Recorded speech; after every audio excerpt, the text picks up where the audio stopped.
21 juin. La chaleur ne nous quitte plus. Nous luttons. Nos cervelles se liquéfient, il devient difficile de penser. Nous devenons mous, comme eux pensons-nous.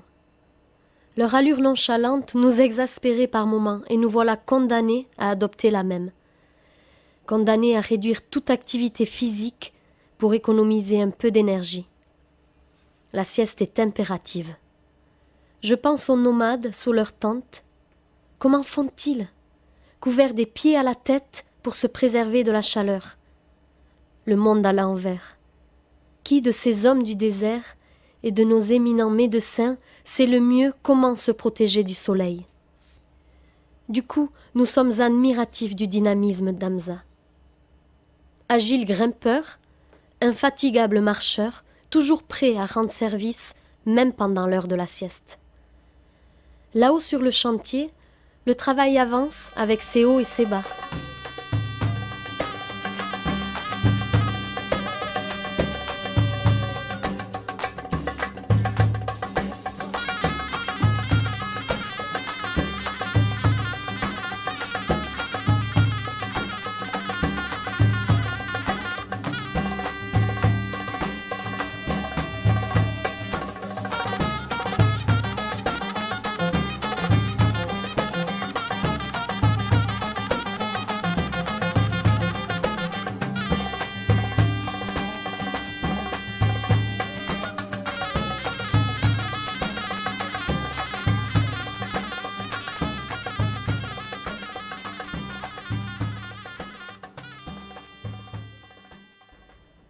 La poussière dégagée par la roche est impressionnante.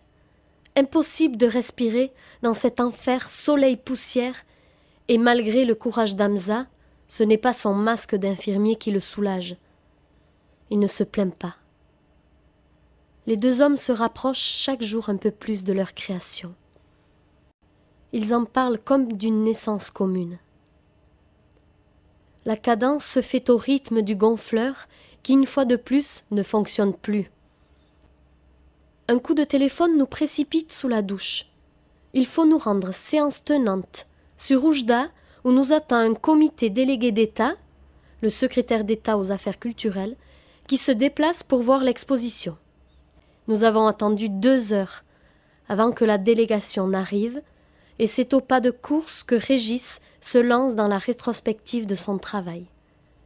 Ketui profite de l'occasion pour lui signifier son indignation et son incompréhension face à l'inertie et au désintérêt de l'État pour les artistes de l'oriental. La délégation repart, toujours au pas de course, après une photo express pour écouter un groupe de très jeunes musiciens qui ont attendu 4 heures dans une salle surchauffée, vêtus de leurs épais habits traditionnels. Au cours de notre séjour, nous avons entendu beaucoup de témoignages provenant de divers horizons, là du système qui enfonce leur pays. Nous avons assisté à de nombreuses manifestations. La nouvelle constitution proposée par le roi le 17 juin 2011 répondra-t-elle au désir de démocratie des Marocains? 25 juin. Attablés les pieds dans l'eau, Hamza et Régis ont trouvé une métaphore explicative pour la sculpture. Le fruit trop mûr donne à sa terre-mère sa force de vie. Régis émet son souhait de voir cette phrase écrite en 4 langues, berbère, basque, arabe, français. Même si 50% de la population est berbère, très peu parlent l'amazigh, langue en danger. Dans la nouvelle constitution, le roi propose d'officialiser l'amazigh à travers un processus d'intégration.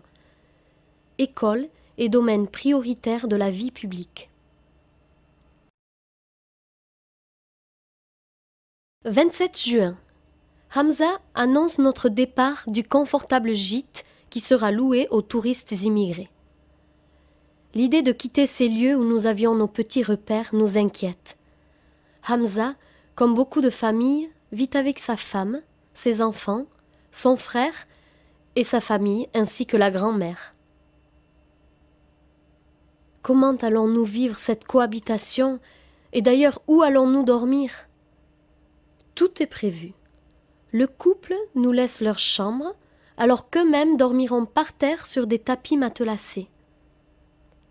Nous voilà face à une situation embarrassante. Kamza et sa famille s'efforceront de nous faire oublier avec cette phrase régulièrement prononcée: « Cette maison est la vôtre ». 29 juin.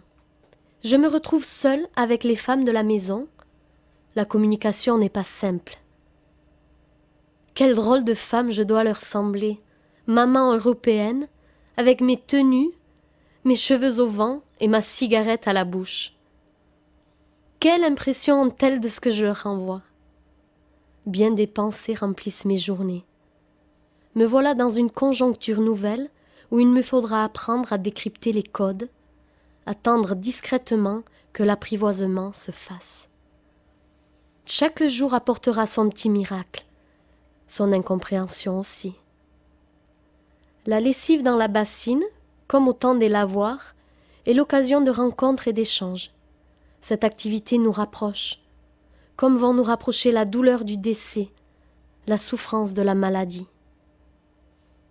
Entre maux de tête, maux de dents, blessures diverses, notre trousse de pharmacie devient un trésor à l'image de médecins du monde. La sécurité sociale n'existe pas.